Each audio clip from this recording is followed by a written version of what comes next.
introduce the whole book itself and what it's all about. It was published in 1976, so it's quite a long time ago in a way now. And the dialogues themselves took place in 1972 and 1973. So the UK was very fortunate that Sensei came in those 2 years to London in order to conduct those dialogues with Dr. Toynbee. So that makes the material even older in terms of when it was all compiled and written. But the fact is, of course, that although one or two of the examples that are used may be a little dated, nothing else in the book is, because they're eternal principles that are being propounded by both men. Because the more you read this, the more you realize what a truly wise person Toynbee was. So there are 2 other books that followed shortly, a few years later. One was called Human Values in a Changing World, which was dialogue with Dr. Brian Wilson, sociologist of religion, who is at All Souls College, Oxford. And the other was Before It Is Too Late, which was written by the late Dr. Peche. Dr. Peche, those of you who were here when we put on the World Peace Exposition, came and gave one of the associated lectures during those days when the World Peace Exposition was on. And he died the following year, in fact. Those 3 books really make a great trilogy. The Toynbee-Cater dialogue is a general, if you like, sociological study of the state of humanity at the moment in the world and in this country and other countries. The book with Dr. Wilson is a really fascinating dialogue of the place of religion in the world as it is now. And the book with Dr. Peche, Before It's Too Late, concerns our relationship with the environment. So in a sense, all 3 realms of Ichinen Sanzen are contained in these 3 books. Because at the end of this book, Sensei really starts to shakabuku Dr. Toynbee in earnest, and is the most incredible account of Nichiren Daishonin's Buddhism in the last 2 sections. So in other words, that represents the realm of the self, the last 2 sections of this book. The realm of the self and one's own inner human revolution. And then the book with Wilson represents oneself and society. And the book with Dr. Peche, oneself and the land that lies about us. So there are 3 extremely valuable books. So I feel Dr. Toynbee was one of the last great, and I really mean the word great, non-specialists. Today, unfortunately, in my view, we live in this world of specialization.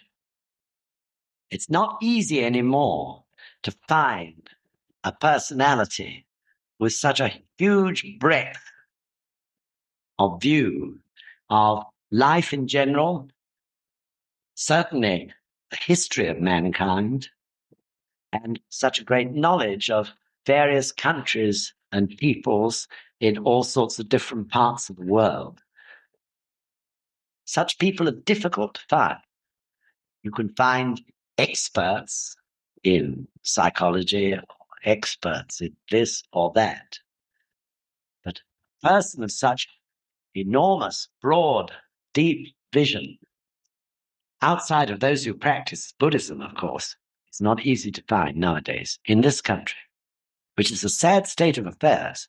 And of course, it arises out of the fact that the system of education in this country now is so narrow. One's dropped into a particular channel, and virtually you've got to follow that channel.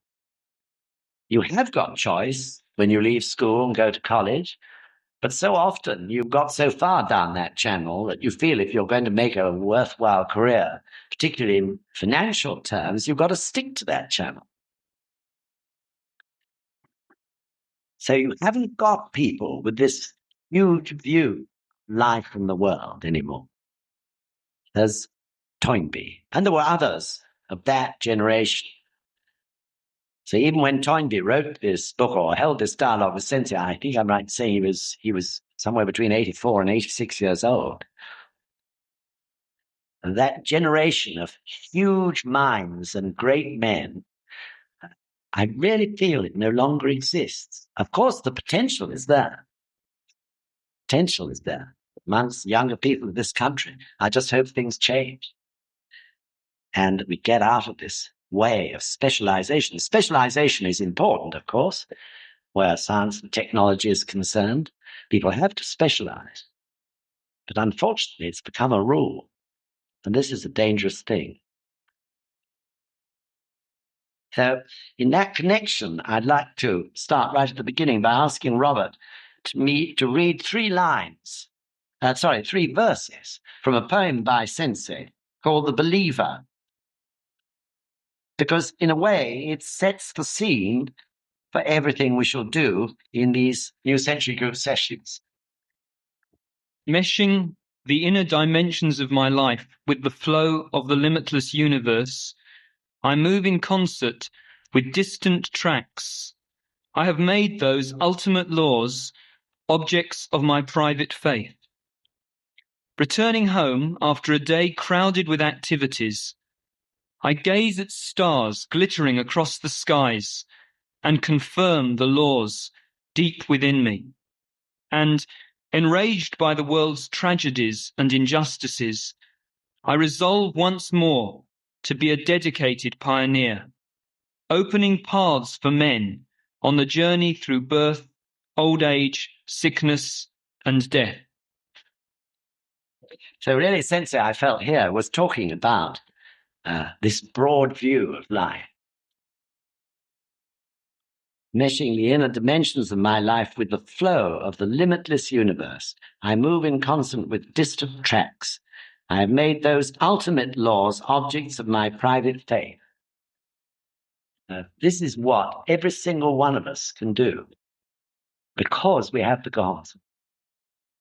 Because we tap our Buddha wisdom which knows past, present, and future, which completely understands the trends that are created amongst the human family through the law of cause and effect. And the amazing thing was that Toynbee, if you read, for instance, I can't pretend to have read it all, it's a vast work, but if you read his main works on history, you soon realize that he understood the law of cause and effect, though he was a non-Buddhist. And he viewed history in the light of cause. In other words, through his broad, huge study of the history of the people of the world, he could see the causes, the trends that they led to, the ultimate effects, which in turn created more causes. It's really fascinating. So it was really cause and effect, I think, that was the common ground which enabled Sensei and Toynbee to begin their dialogue together. Sensei says later in this poem, enraged by the world's tragedies and injustices, I resolve once more to be a dedicated pioneer, opening paths for men on the journey through birth, old age, sickness, and death. Through being introduced to the Gohonzon, through being Shakabuku, immediately it's opening a path that we probably never thought of before. And through the process of our practice and the activation of our Buddha wisdom, that path becomes clear. So you could say also that the purpose of the New Century Group is perhaps to help a little bit some of the young people of NSUK to find that path. Maybe even what we talk about and discuss will open up a path for at least one of you, maybe. But whatever happens, it'll make everybody, I really feel, understand the importance of finding that path, which is the path our life should follow, and of course the path along which our mission lies. This is the importance of the New Century Group. So you're all members of NSUK. I think nearly all of you are leaders in NSUK, in the youth division. But you have a path ahead of you. That is the path of your individual life. Now, you may be aiming towards a doctor. You may know that path already. You're already on it. You've made the decision. Others of you will not yet have made the decision. You may be beginning to feel it somehow, path you should go down. Others may have no idea yet where the path is, but definitely just through the process of doing 3 practices, you'll find it. It'll become clear. But of course, it is important to desire for it to become clear, because it's down that path that you do Kosen Rufu. Of course, we do it in our discussion meetings, which are like a focal point for us to bring people who are trying Shakubuku. Of course, we are contributing towards Kosen Rufu through all our activities. The most crucial thing is one doing Kosen Rufu in the path of one's individual life, wherever it may be or whatever it may be. This is the important point, isn't it? So we absorb the Buddha's teachings in various ways through our activities, through doing Shakubuku also. But then we have to use the Buddha's teaching and the wisdom of the Buddha state, which we can motivate through the practice, along our own individual path. This is the point. That is how Kosen Rufu is realized. In other words, the change in our own inner selves has to be accompanied by a change in society. Because we can't be happy if the street we live in is miserable, or the town that we've lived in since perhaps we were born is full of people out of work, suffering. Can't be entirely happy that way, except in a very selfish sense. So each along our own path, we do our own inner revolution through this practice. We view life through the Gohonzon, whether we know it or not. We may not realize that when we're talking to our friends at work, that actually we're looking at things from a different viewpoint to them, something different about it. People don't forget that. A conversation or a discussion over a coffee with the people in your office or the school where you teach or whatever may seem to be quite casual, but most likely you'll actually have said one thing which was expressing a different viewpoint, something fresh that those others that you're talking to hadn't considered before. Therefore, it is like dropping a pebble in the water, isn't it? The effect of that isn't forgotten in those people's lives. At some point, they remember. At some point, you've already started to create change. Just recently, Sensei sent a message to the French members through Dr. Yamazaki, who is in Japan. And he said, I want you all to be like lighthouses, lighting the way for others. In other words, each in our own particular field, along our own particular path, because the wisdom of the Gonzan is working in us, we can be like a lighthouse. People feel an effect from what we say and what we do and what we achieve in a very natural, unself-conscious way. And this changes them, even if only a little bit. And that change ripples on outwards from there. This is the way of Kosen Rufu. So, of course, the more members there are, the more people there are doing this human revolution, standing alone in their own particular field and spreading the teachings, often in an indirect manner, the way I just described. This is the way of Kosen Rufu, and the environment, so each person begin in the end to actually overlap. So, bit by bit, Kosen Rufu is achieved in every single field, area of society. This is the way of Kosen Rufu.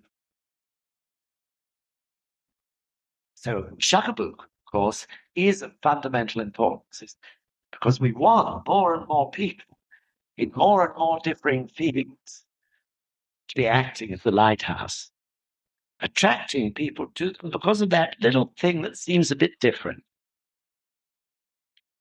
and guiding people to avoid the rocks and shoals and dangers of life through, again, our desire to help people to overcome their suffering. Now, this is what Sensei is referring to. And it's very important, isn't it, to know that one's task as a member, follower of Nichiren Daishonin, doesn't just end with doing our individual practice and doing Shakabuku. It goes beyond that to spreading the influence, if you like, of the Gonzen through our words and actions amongst a whole lot of other people. Not only members, not only people who are ready to chant, but to everybody. That's the important point. Whether or not they all listen, that's a different matter. But we, along our own chosen path of life, should gradually expand our lives enough to be able to embrace everybody, not just those who we think we may Shakabuku and chant. So always trying to expand our friendship, circle of our acquaintances in a very natural way, but desiring to do it because we care for people.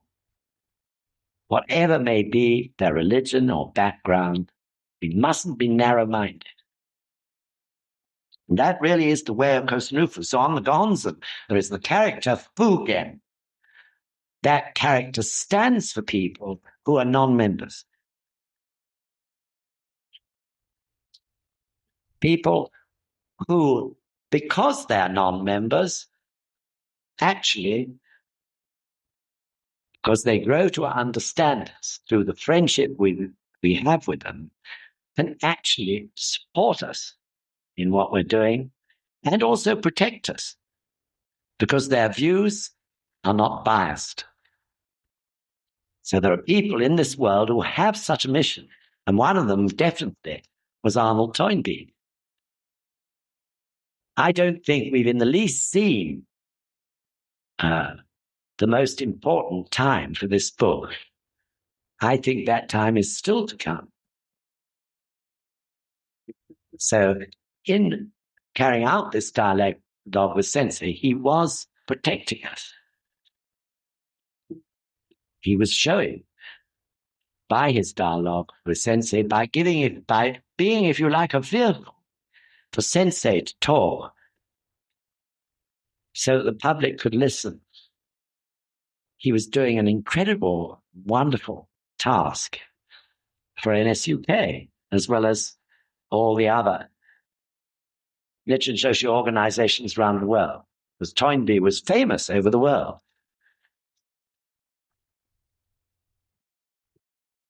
So this is the book chosen as the background to our talks. And I'm sure the more you delve into it, the more you'll see how profound it really is. And just recently, I sent a copy to someone, I can't mention his name at the moment, he's famous the world over, by the hand of another member. And I got a letter just only 2 days ago back to say that he'd already read most of the book. And he was just overwhelmed by it, because he said it matches my own views that I've been groping towards about life so perfectly. And he felt that it was profoundly important book. I hope this man one day will also have a dialogue with Sensei. That's why I sent him the book. Okay, so let's go on now to have a look at this particular part, Buddhism and politics. What we'll do is I've selected the main points in the dialogue. You don't have to look at the dialogue itself now. I selected the main points. We'll lead up to each one, and then if you want to ask questions, there'll be a time, I hope, to do so.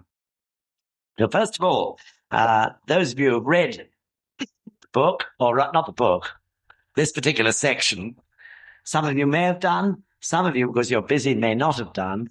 Don't worry if you haven't done. You can read it later, but do read it. And when I say later, read this section before we move on to the next session next month. So first, as I say, they talk about political leadership. And of course, both agree that leadership is vital. It's human.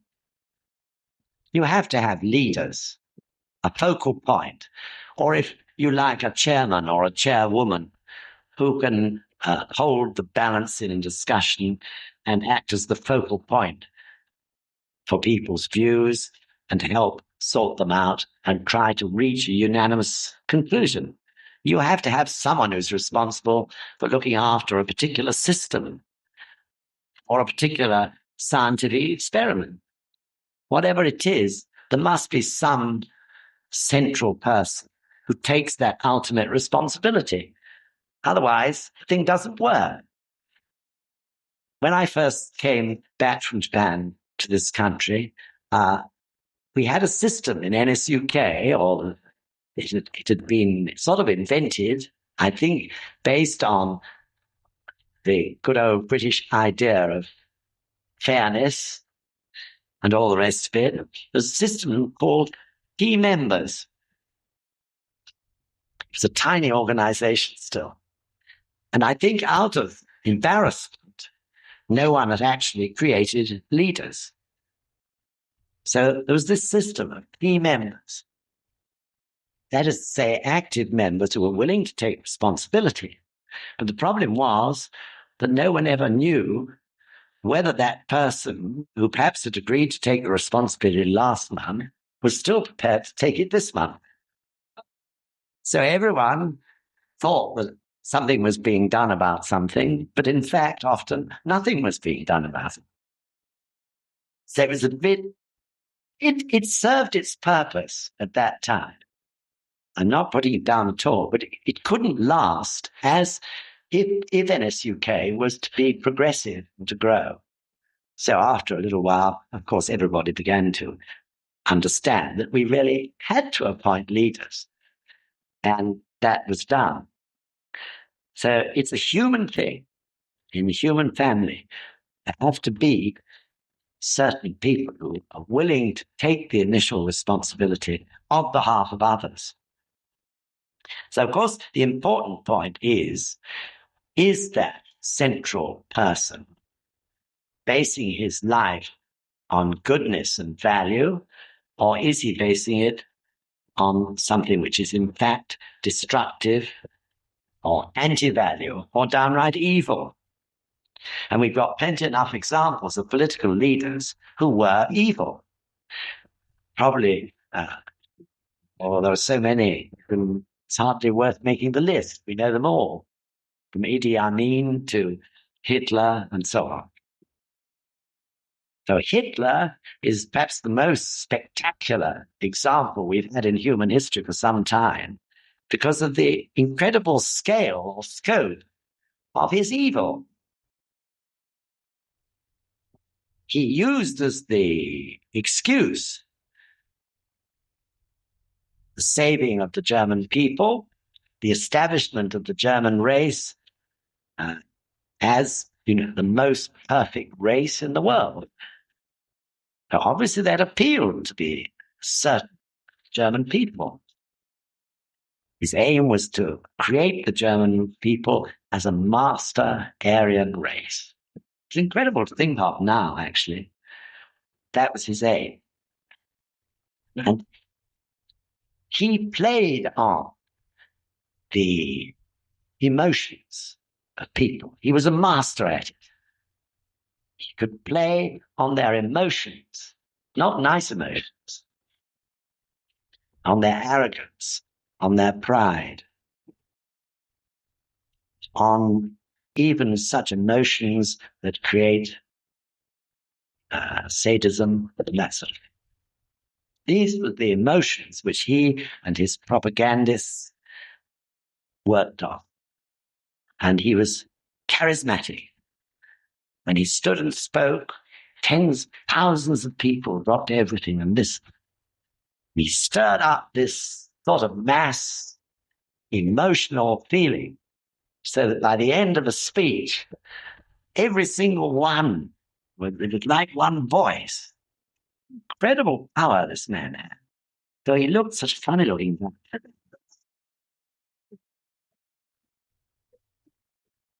guy.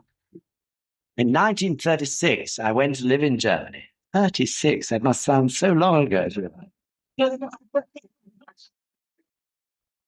I stayed with a German family, the first being to learn German a bit better than I was succeeding to do at school. And of course, Germany was already virtually on the march. People were really beginning to understand that there was something incredibly sinister about what was happening in Germany. And I really felt scared. 16 years old, I felt scared. One of the things that first scared me was being taken by this family to a Sunday afternoon tea party with an elderly aunt and uncle. And after we'd had tea, which was all together at a table, sort of Victorian style in a way, after that, the men all went over into a corner and started to talk in whispers to each other. And even as a 16-year-old boy, I felt something dark and sinister about that. What were they up to? It was dark and sinister. It turned out later that I think the son of this uncle and aunt was a submarine commander. And his two friends were both in the German Navy, I think also in submarines. They were discussing with other, but it was all whispered, not even the women partaking in it. And one can't help being pretty sure that they were discussing this aid which the German forces under Hitler had of conquering the world. It was no less than that. It gave me the creeps. And then during my stay there, I was challenged by 4 or 5 young German men, who were members of the Hitler Youth. I was challenged to a target shooting match because I was quite a good shot myself. And I don't know how it all came about, but they challenged me to this match. I didn't win it. But again, after it was all over, I was really scared because of the incredible arrogance and the superiority of these young men. Most of them probably around about 17 or 18. Incredible arrogance. And I felt scared again. Then we go off on hikes. Such beautiful country. And you're going through a village. Suddenly the police would appear and everyone was pushed back off the road. Truck after truck after truck of the German army filled with soldiers, used to thunder through the villages. Soldiers sitting with their rifles between their hands like this, full battle dress with steel helmets, grim, powerful. They used to go through the villages top speed. It wasn't to make me feel scared. I was just one young kid from another country. It was to make the German people feel the power of the regime which was growing in amongst themselves. That was what it was all for. And it was effective. No doubt about that. So the whole thing was so scary. This was fascism. This was an evil person directed by, if you like, the evil force of life, who had power such as no man in Germany had ever had before, and he was using it. And it was very frightening. So that is a good example, the best example I can give from my own personal experience of being near to dictatorship. So I think point one, and perhaps it's the most important point of all we'll talk about this afternoon. Point one is that the people themselves must become aware of their responsibilities and be prepared to shoulder them. This is really the most fundamental point of all.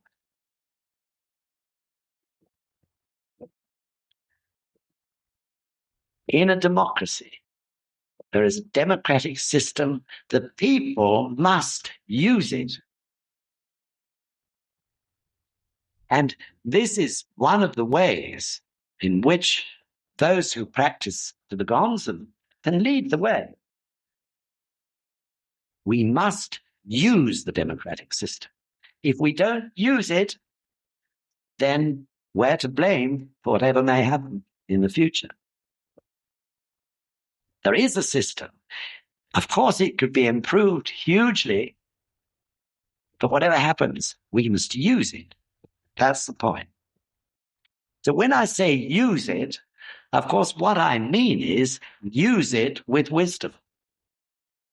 In other words, we must be prepared to use the power of the Gonzen in order to summon up the wisdom to have the right views and make the right decisions on what are political matters.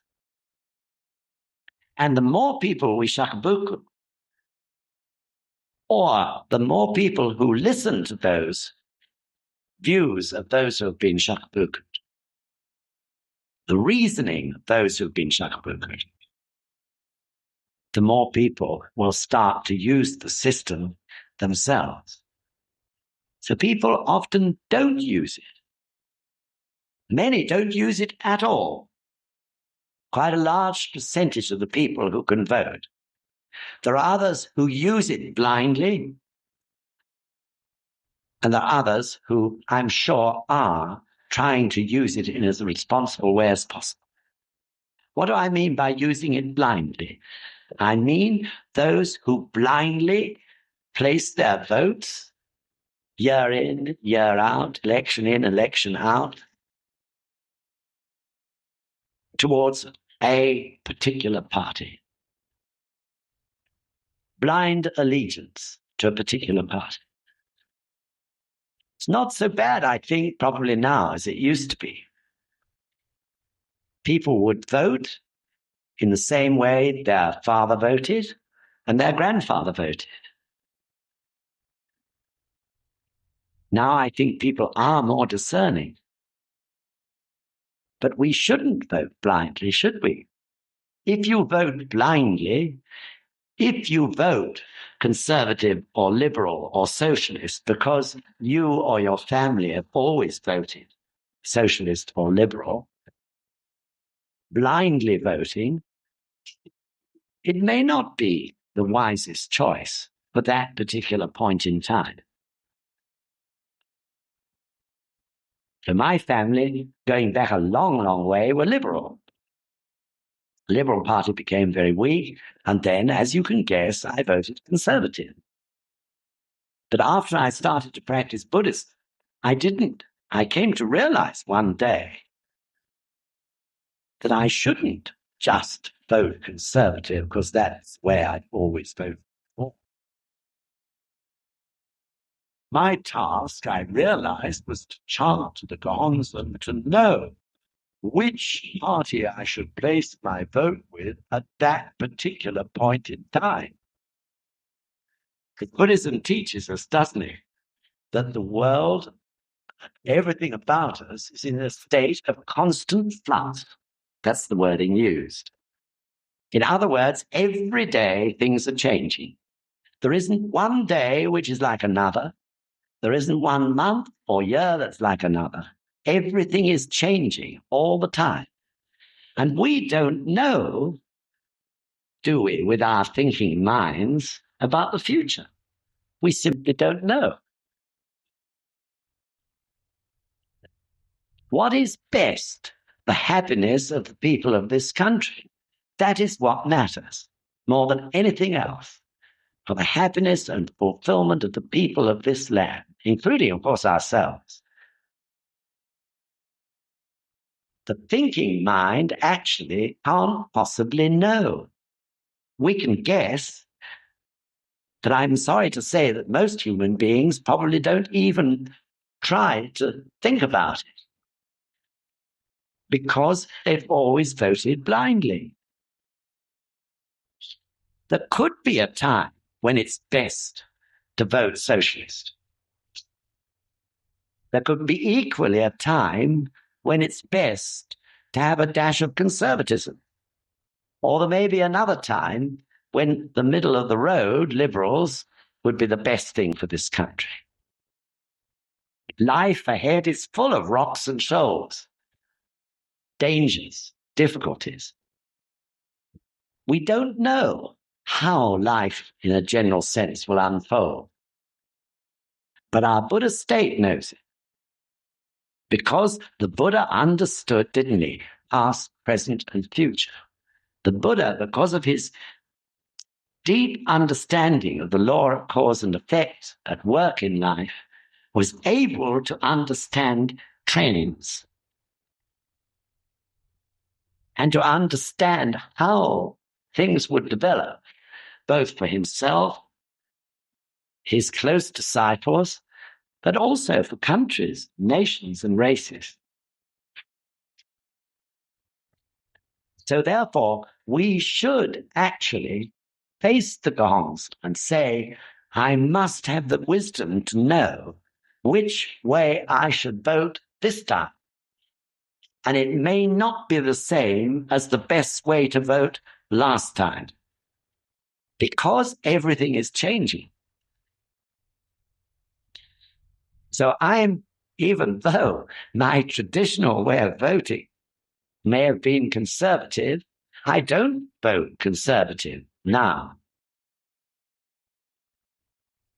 But equally, I'm quite ready to go to the opposite side and vote socialist if I feel, through the wisdom of the Gonzen, that a dash of socialism is an important thing for the coming 4 or 5 years.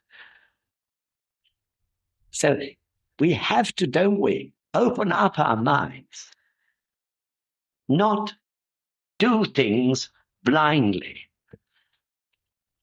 or do things just off the top of our head without proper thought, because it may not be the best way for that particular time or the best way for us as individuals to vote.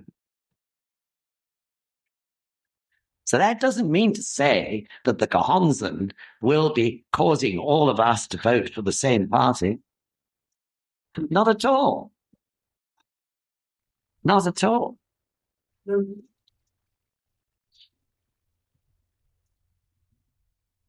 Each one of us is an individual living in individual circumstances with an individual personality and character, living in our own individual place in the UK. So in terms of wisdom, we have the Buddha wisdom within us, which is activated by our practice. But the two other ingredients of wisdom, which must be blended with the Buddha wisdom, is our knowledge and experience of life.